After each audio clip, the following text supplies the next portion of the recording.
পরীক্ষার শেষ দিন কিন্তু ছোটোবেলায় আমাদের অনেক আনন্দ লাগতো, কিন্তু আজকে দেখলাম আফরাজ একদম ব্যতিক্রম। আজকে তার পরীক্ষা শেষ, আমি জিজ্ঞাসা করলাম কেমন লাগছে, বলছে খুব খারাপ লাগছে, আবার ভালোও লাগছে। কিন্তু সে বলল আজকে যেটা তার পরীক্ষা সেটা নাকি একদমই তার ফালতু পরীক্ষা।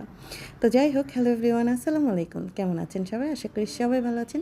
চলে আসলাম আরেকটা নতুন ব্লগ নিয়ে। তো সকাল সকাল আফরাজকে স্কুলে দিয়ে এসে তারপরে আমার আজকে একটা অর্ডার ছিল কেক, অরেঞ্জ ফ্লেভারের কেক।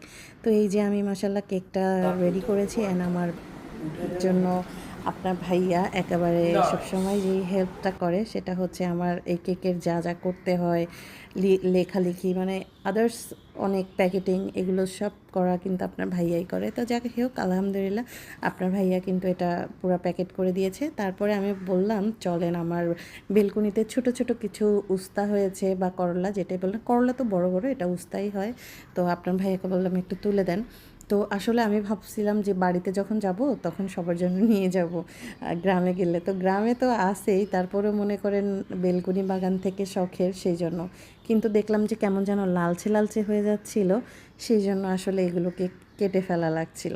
তো আপনার ভাইয়াকে বললাম, আপনার ভাইয়া কিন্তু মাসাল্লাহ আমাকে এগুলো সবগুলোই কেটে দিল।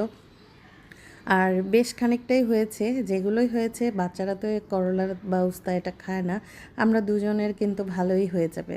আর বেলকনি থেকে ওই যে আমি মাঝে মাঝে তো বেলকনির ভিডিওগুলো দেই আপনাদেরকে, যে এই জিনিসগুলো খুব ভালো লাগে।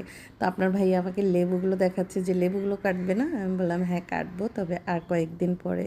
তো মাশাল্লাহ টুকিটাকি জিনিসগুলো আসলে ভালোই লাগে। আর আমি কিন্তু প্রায়ই আপনাদের সঙ্গে শেয়ার করি আমার বেলকনির যে ছোট্ট একটা বাগান আছে, এখান থেকে আমি কিছু কাটাকাটি করলে, নিয়ে রান্না করলে আপনাদের সঙ্গে শেয়ার করি, আর আমার কিন্তু ভীষণ ভালো লাগে। তো দেখতে পাচ্ছেন একটু কেমন যেন লালচে লালচে হয়ে যাচ্ছে। তো যাই হোক, কাটাকাটির পরে একদম অল্প হয়ে গিয়েছে, তারপরেও কিন্তু আনন্দ লাগছে যে আজকে আমি আমার গাছের করলা ভাজি করব। এইদিকে আজকে একটু বিছানা টিছানা ঝাড়াঝাড়ি করলাম, চাদর টাদর ধুবো, সেই জন্য বাহিরে একটু রোদ দেখলাম। এটা দেখে আমি সব কিছু ভিজালাম, এর মধ্যে দেখলাম মানে ঝপ করে বৃষ্টি শুরু হয়ে গেল। এটা দেখে তো আমার মেজাজটা খারাপ হয়ে গেল, যে এখন যদি বৃষ্টি পড়ে তো আমার এই কাপড়গুলো কীভাবে শুকাবে। তো যাই হোক, আকাশকে এই বৃষ্টি অবস্থায় দেখে একদিকে তো বৃষ্টি হলে আমার ভীষণ ভালো লাগে, কিন্তু এই বৃষ্টিতে আমার কাপড়গুলো কীভাবে শুকাবে এই টেনশন আর ভালো লাগছিল না। তো কী করার আর বৃষ্টির কথা চিন্তা করে তো লাভ নাই। তো যাই হোক, কাপড়গুলো ধোয়াধুয়ি শেষ করলাম। এর মধ্যে আপনার ভাইয়া কিন্তু মাশাল্লাহ আমার কেকটাকে একদম পুরো প্যাকেট করে রেডি করেছে। তো আপনাদেরকে বলবো, যারা যারা আমার পেজ থেকে আপনার খাবার অর্ডার করতে চান, হোমমেড বেকারি কেক, যে কোনো আইটেম, তারা কিন্তু যে বেকারি অ্যান্ড কিচেন